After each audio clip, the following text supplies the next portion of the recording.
सर्वप्रथम सर्व स्वामी भक्तांचे पुन्हा एकदा खूप खूप मनापासून स्वागत आहे।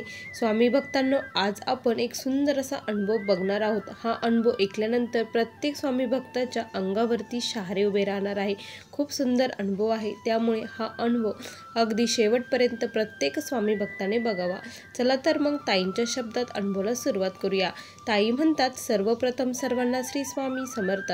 अनंत कोटी ब्रह्मांड नायक राजाधिराज योगीराज परब्रह्म भगवान श्री स्वामी समर्थ महाराज यांना कोटी कोटी प्रणाम।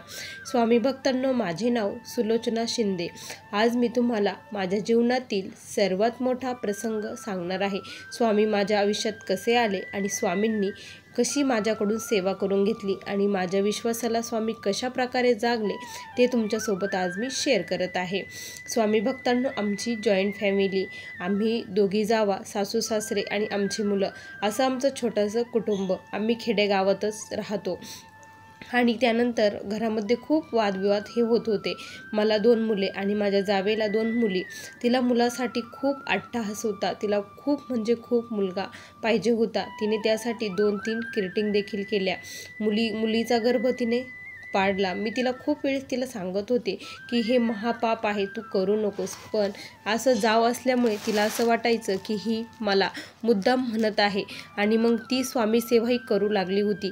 ती स्वामी सेवा करत होती, पण तिचा विश्वास मात्र अजिबात नव्हता।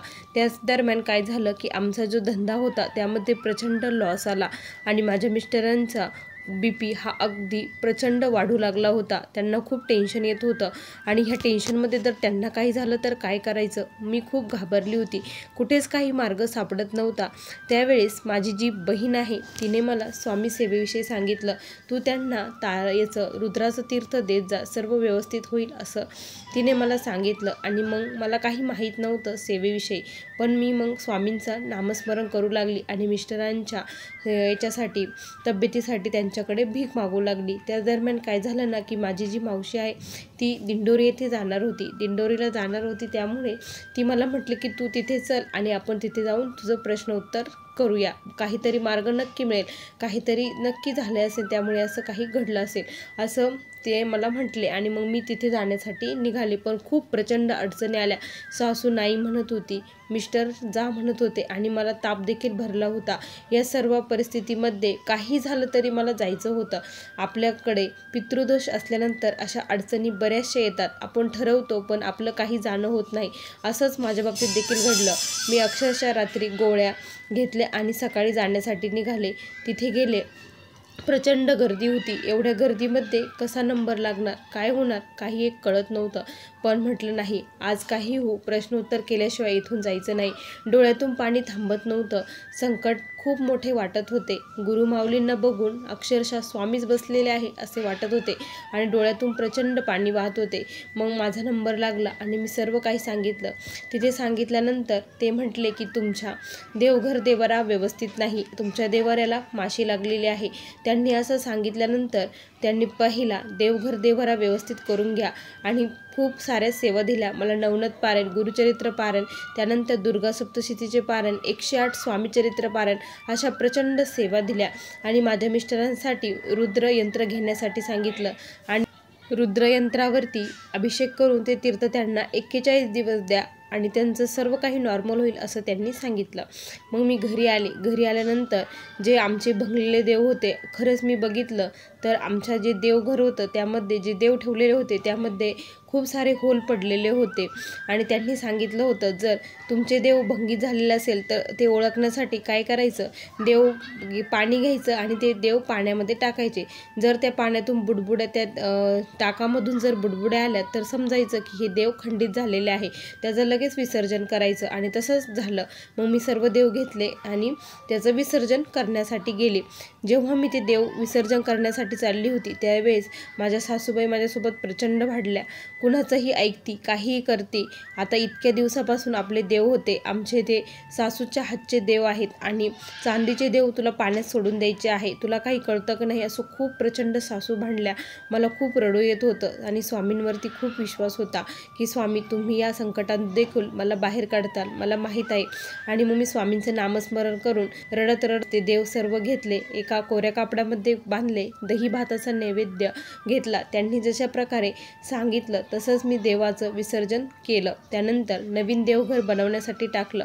त्या दरम्यान काय झालं की मठामध्ये सप्ताह बसला होता. सप्ताह काळामध्ये गुरुचरित्र पारायण तेथे बसणार होतं. माझी खूप इच्छा होती घरची सेवा करून आपल्याला हे गुरुचरित्र पारायण करायची आणि मग मी ठरवलं की गुरुचरित्र पारायणाला बसायचं. घरच्यांचा पुन्हा एकदा विरोध आला आणि मी म्हटलं की मी सर्व काम करून मी गुरुचरित्र पारायणासाठी जाईन. दुपारी मी वाचन करीन असं मी ठरवलं. त्याच दरम्यान काय झालं की पारायणासाठी 8 दिवस अवकाश होता आणि जे नवनाथपंथी लोक असतात ते कायमच येत असतात आणि त्या दिवशी देखील ते आमच्या घरी आले. ते आल्यानंतर त्यांनी अचानक आले आणि अलख निरंजनचा जयघोष केला. मी बाहेर आले. म्हटलं त्यांना काहीतरी दक्षिणा द्यावा म्हणून मी त्यांच्याकडे गेली आणि बाहेर आले.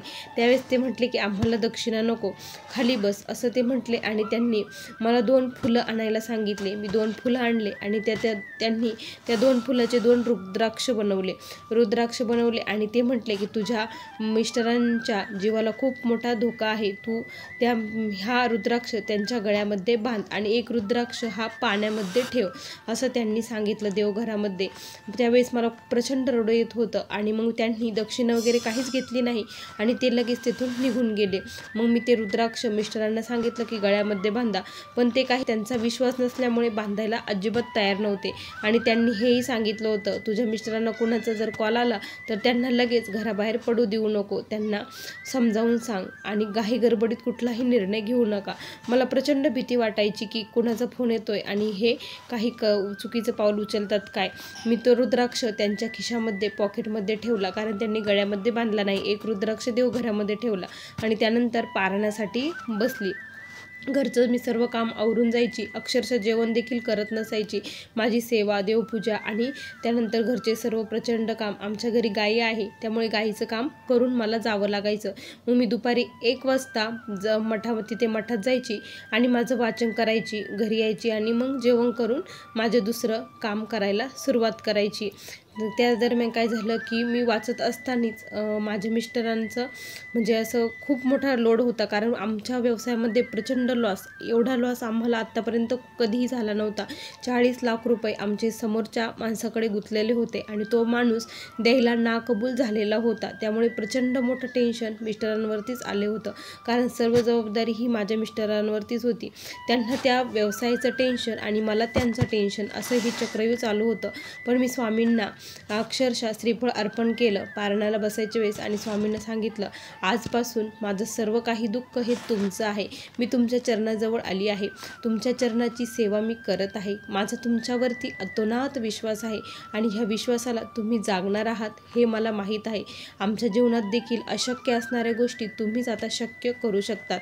पारायण सुरू झालं आणि ज्या वेळेस पारायण सुरू होतं त्यावेळेस जेव्हा ती 35व्या अध्यायाला त्या अध्यायामध्ये त्या स्त्रीला गुरुदत्तांनी जे काही रुद्राक्ष तिच्या पतीसाठी दिले होते आणि रुद्राभिषेकाचं तीर्थ त्यांना देऊन त्यांना जिवंत केलं होतं हे जेव्हा ऐकलं तो अध्याय वाचताना अक्षरशः माझ्या डोळ्यातून प्रचंड अश्रुधारा वाहत होत्या. त्यावेळेस कळालं की कोणते दुसरं तिसरं कोणी नसून स्वामी महाराज प्रत्यक्षात माझ्या घरी आले होते आणि ते रुद्राक्ष स्वामींनी मला दिले होते. माझ्या मिस्टरांचा जीव स्वामींनीच वाचवला होता कारण त्यांचा BP जवळपास 180-190 हा कंटिन्यू राहत होता. गोळी घेतली तरी तो कमी होत नसायचा.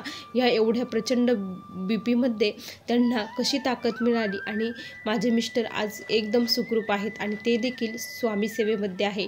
स्वामींवरती विश्वास ठेवला आणि स्वामी देखील माझ्या विश्वासाला जागले. हा माझ्यासाठी प्रचंड मोठा अनुभव आहे. स्वामी भक्तांनो, जेव्हापासून सेवेत आले, सेवा करू लागले, एक एक प्रश्न हळूहळू सुटत गेला आणि आमच्या व्यवसायामध्ये जो काही लॉस झाला होता तो सर्व काही लॉस स्वामी महाराजांनी आज भरून काढला. आज आमची परिस्थिती जी पहिली होती तशीच पुन्हा झाली आहे. हे फक्त स्वामी सेवेने आणि स्वामींनी अशक्य असणारी गोष्ट शक्य केली आहे. आज माझे मिस्टर दर गुरुवारी अक्कलकोट येथे जातात आणि स्वामींचं दर्शन घेऊन येतात. हे माझ्यासाठी देखील खूप आहे. एकच सांगू इच्छिते की शेवटच्या श्वासापर्यंत स्वामींवरती विश्वास ठेवा आणि सेवा करत राहा. असा मला आलेला हा स्वामींचा अनुभव होता. श्री स्वामी समर्थ. बघा स्वामी भक्तांनो, किती सुंदर अनुभव होता. तुम्हाला या ताईंचा अनुभव कसा वाटला नक्की कमेंटमध्ये कळवा. पुन्हा भेटूया अशा सुंदर अनुभवासोबत. तोपर्यंत सर्व स्वामी भक्तांना श्री स्वामी समर्थ. जय जय स्वामी समर्थ. श्री गुरुदेव दत्त.